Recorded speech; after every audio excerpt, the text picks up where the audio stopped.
Hi students, I'm Rohini and you're watching Utopia. Students, today's video is about Britannica's first unit named Surprise and Suspense, section B. And the name of the section is One Summer Night. And it is a humorous story and also horror story. And how can it be possible? Let's read. So first of all, you have some questions. Do you like to read story? क्या आपको story पढ़ना पसंद है? What's your favourite kind? Detective, humorous, suspense, romance और horror stories. तो यहाँ पे आपसे पूछा गया है कि कौन सी आपको सबसे अच्छी लगती है. जासूसी, डिटेक्टिव, ह्यूमरस, कॉमेडी वाली, सस्पेंस क्रिएट करने वाली, रोमांस वाली या फिर डरावनी stories. Do you think a story about a graveyard on a dark stormy night can be humorous? क्या आप ये सोच सकते हो कि एक ऐसी किसी ऐसी स्टोरी के बारे में सोच सकते हो जो कि एक ग्रेव यार्ड से रिलेटेड हो, ठीक है, जो एक अंधेरी और तूफानी रात से रिलेटेड हो, फिर भी वो ह्यूमरस हो? ऐसी स्टोरी क्या ह्यूमरस भी हो सकती है? Read on to find out.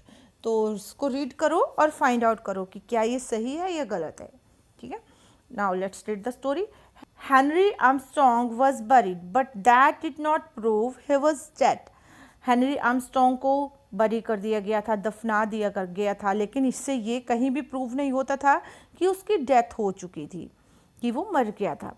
he had always been a difficult man to convince. तो वो always क्या था? एक बहुत ही difficult, मतलब कि एक ऐसा difficult man to convince means कि एक ऐसा person जो कि easily जो है किसी भी बात को accept नहीं करता, मानता नहीं है. ठीक है, कि जिसको मनाना थोड़ा डिफ़िकल्ट होता है, कठिन होता है. ठीक है, इसीलिए उसको क्या बोला गया है? Difficult man to convince. He lay flat upon his back. वो लेटा हुआ था, मतलब अपनी पीठ के बल लेटा हुआ था वो. ठीक है, with his hands crossed upon his stomach and tied with something that he easily broke. तो बताया गया है कि उसके हाथ जो थे वो दोनों हाथ उसके स्टमक के ऊपर क्रॉस करके ऐसे उसने रखे हुए थे. ठीक है, और किसी चीज़ से उसको बांधा गया था जो इजीली वो ब्रोक भी कर सकता था. लेकिन क्या था? The inability to move his body, the black darkness and complete silence made it impossible not to believe that he was worried. So he accepted it. क्या था? वो मूव नहीं कर सकता था, इनेबिलिटी थी. ठीक है, उसमें इतनी शक्ति नहीं थी, पावर नहीं थी कि वो मूव कर सके. ठीक है, ऊपर से बहुत ज़्यादा अंधेरा था, पूरी तरह से साइलेंस थी, बिल्कुल किसी तरह की कोई आवाज़ नहीं थी. तो उसने भी क्या कर लिया? उसने उस कंडीशन को एक्सेप्ट कर लिया. ठीक है, और वो वैसे ही क्या है, उससे बिलीव कर लिया कि ठीक है, और एक्सेप्ट कर लिया, और वो चुपचाप से लेटा रहा वहाँ पे. But dead? No, he was only very very ill. लेकिन क्या वो डेड हो गया था? डेथ हो गई थी उसकी, मर गया था? नो, नहीं, ऐसी कोई बात नहीं है. वो तो क्या था? बहुत बहुत ज़्यादा बीमार था. Being so sick, he did not greatly concern himself with the unusual circumstances he found himself in. तो इतने बीमार होने की, ड्यू टू अपनी इलनेस, इतनी ज़्यादा बीमार होने की वजह से क्या हुआ कि ऐसा नहीं है कि उसको अपनी कोई परवाह नहीं है. ठीक है, लेकिन उसकी जो सर्कमस्टांसिस थी, उसने अपने आप को अपोजिट सर्कमस्टांसिस में पाया, अपोजिट परिस्थितियाँ, एक ऐसी कंडीशन में उसने खुद को पाया कि उसने उस चीज़ को एक्सेप्ट ही कर लिया. ठीक, no philosopher was he, just an ordinary person with a disease. वो कोई फिलोसफर नहीं था. ठीक है, वो क्या था? एक साधारण सा आदमी था. ठीक है, जिसको एक डिजीज़ हुई पड़ी थी, जो कि बीमारी हुई पड़ी थी, इसको कोई बीमारी थी. So with no particular fear for his immediate future he fell asleep and all was at peace with Henry Armstrong. तो क्या बताया कि उसको अपने फ्यूचर को लेके कोई पर्टिकुलर फियर नहीं था. ऐसा नहीं है कि हाय मेरा क्या होगा, मेरे साथ क्या होगा, अभी क्या होने वाला था. ठीक है, इस चीज़ को लेके कोई उसको डर नहीं था. ठीक है, बल्कि वो क्या था? शांति से वहाँ पे सोया हुआ था. But something was going on over head. लेकिन कुछ ना कुछ तो बाहर हो रहा था. ठीक है, it was dark summer night, shot through with occasional shimmers of lightning silently lightning up a cloud lying low in the west. It was signaling a storm. तो क्या बताया गया कि ये एक बहुत ही अंधेरी रात थी. ठीक है, और क्या था? जो वेस्ट की डायरेक्शन थी वहाँ पे क्या था? लाइट चमक रही थी। जैसे क्या होता है, तूफान, आसमानी जो बिजली होती है, ठीक है, वो बिजली चमक रही थी, ठीक है। और ये किस चीज़ का सिग्नल था? ये तूफान का सिग्नल था कि वहाँ पे तूफान आने वाला है। These brief flashes of light brought out with ghastly clarity the monuments and headstones of cemetery and seemed to set them dancing. तो ये जो फ्लैशेस थी लाइट की, ठीक है, इससे क्या पता चलता था कि जैसे कि लाइट पड़ रही थी वहाँ पे, ठीक है, चमक पड़ रही थी उन मोनूमेंट्स के ऊपर, यानी कि वो जो कब्रें बनी हुई थी उनके ऊपर। आपको पता है जो सिमेट्री होती है, आपने कब्रिस्तान देखा होगा, तो जो सिमेट्री होती है वहाँ पे क्या होता है, कुछ कब्रें बनी होती हैं और कब्रों के ऊपर क्या है, मोनूमेंट्स जैसे बना दिए होते हैं, ठीक है। मोनूमेंट्स मीन्स की क्रॉस जैसे चिन्ह बना दिए होते हैं, उसको सीमेंट से जो है एक चबूतरा जैसा बनाया जाता है। तो उनके ऊपर जब लाइट पड़ रही थी तो ऐसा लग रहा था लाइट पड़ने से कि वहाँ पे क्या है, मतलब बहुत ही डरावना जैसा एक हॉरिबल जो एटमॉस्फेयर है वो क्रिएट हो जा रहा था। It was not a night in which any witness whose word could be depended on was likely to be moving about a cemetery। तो बताया गया है कि ऐसी कोई बात नहीं है कि ये एक ऐसी रात थी कि उस सिमेट्री में कोई भी आता तो उसका कोई विटनेस नहीं था, ठीक है, यानी कि उस ग्रेवयार्ड में उस कब्रिस्तान में कोई भी आता तो उसका कोई विटनेस नहीं था, कोई उसको बता नहीं सकता। इतनी डरावनी रात थी, मतलब कि कोई वहाँ पे आ नहीं सकता था, बोलने का मतलब ये है। So the 3 men who were there digging into the grave of Henry Armstrong felt reasonably secure। तो ऐसा है, एक हॉरिबल एटमॉस्फेयर वहाँ पे क्रिएट हो चुका था, ठीक है, क्योंकि ऊपर से आसमान की बिजली चमक रही थी और वो मोनूमेंट्स के ऊपर, कब्रों के ऊपर वो बिजली ऐसे चमक रही थी, उससे और भी ज़्यादा हॉरिबल एटमॉस्फेयर क्रिएट हो जा रहा था। तो इससे क्या हुआ, वहाँ पे 3 आदमी क्या कर रहे थे, एक कब्र को, हेनरी आर्मस्ट्रॉन्ग की कब्र को वो खोद रहे थे, डिगिंग कर रहे थे। डिग होता है खोदना, ठीक है, तो उसको जो वो है वो खोद रहे थे और वो रीजनेबली सिक्योर थे और खुद को सिक्योर भी फील कर रहे थे वो, कि यहाँ पे इतने डरावने एटमॉस्फेयर में कोई आने वाला तो है नहीं, ठीक है। 2 of them were young students from medical college a few miles away। तो उनमें से 2 जो थे वो मेडिकल कॉलेज के स्टूडेंट थे, जो कि क्या थे, कुछ माइल्स अवे ही थे वहाँ पे। The third was gigantic man known as Jess. और जो तीसरा था वो एक लंबा चौड़ा पर्सन था जिसको जैस बोलते, जैस उसका नाम था। फॉर मैनी ईयर्स जैस has been employed at the cemetery as a man of all work, and it was his favorite pleasantry that he knew every soul in the place। तो क्या बताया गया कि बहुत सालों से जैस जो है वहीं पे काम कर रहा था, उस ग्रेवयार्ड में काम कर रहा था, ठीक है, और वहाँ पे ये उसका फेवरेट काम था, ठीक है, उसको वही सारे के सारे काम करता था। वो कैसे लोगों को दफनाना है, वहाँ पे क्या डिगिंग करनी है, वो कब्रों को खोदना है और उसके ऊपर मोनूमेंट्स जो वगैरह वो बनाते हैं, वो सीमेंट वगैरह लगाते हैं, वो वाला लगाना है। तो मतलब सारा ही काम वो करता था, टोटली सारा काम वो करता था और ये उसका फेवरेट काम था। और उसको ये भी पता था, he knew every soul in the place, यानी कि हर पर्सन का पता था कि कौन सी जगह पे कौन से पर्सन को दफनाया गया है, क्योंकि बहुत सालों से वो वहीं पे था।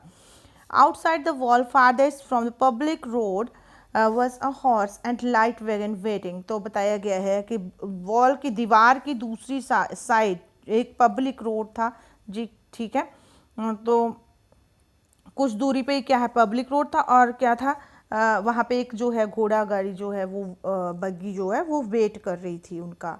The work of excavation was not difficult. तो बताया गया कि ये डिगिंग का जो काम है, जो खोदने का काम था, वो इतना भी ज़्यादा डिफ़िकल्ट नहीं था। The earth which the grave had been loosely filled a few hours before offered little resistance and was soon thrown out। तो क्या बताया गया कि ये इतना टफ क्यों नहीं था, क्योंकि जो ग्रेव, जो कब्र खोदी गई थी वो कुछ ही टाइम पहले खोदी गई है, कुछ घंटों पहले ही खोदी गई थी, ठीक है, तो उसको दोबारा से उसको जो खोदना, उसको निकालना जो है वो इतना ज़्यादा टफ काम नहीं था, ठीक है।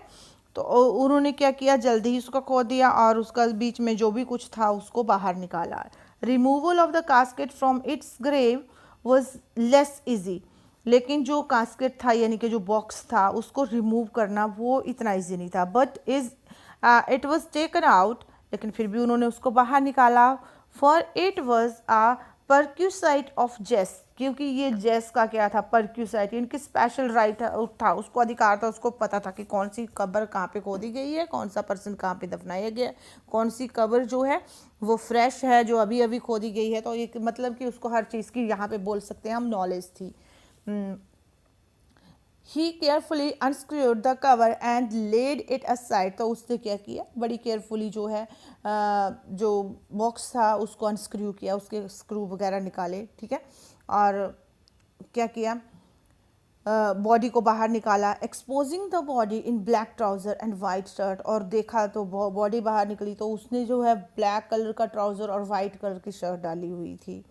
At the instant A cracking shock of thunder shook and stunned world, तो तभी क्या हुआ, एकदम से जो है गड़गड़ाहट की आवाज़ आई, ठीक है, किसकी, जैसे तूफान, जैसे थंडर का जो तूफान की गड़गड़ाहट, बिजली की चमकने की, और जैसे वर्ड पूरा कैसे रह गया, सुन हो गया, स्टन्ड हो गया। एंड हेनरी आर्मस्ट्रॉन्ग जो है हेनरी आर्मस्ट्रॉन्ग ट्रैंक्विली सेट अप, और बड़ी ही शांति से आर्मस्ट्रॉन्ग क्या होता है, वो उठ के बैठ जाता है। With inarticulate cries the two students fled in terror, तो तभी जो है वो जो दो स्टूडेंट थे, मेडिकल स्टूडेंट, वो वहाँ से डर के मारे भाग जाते हैं।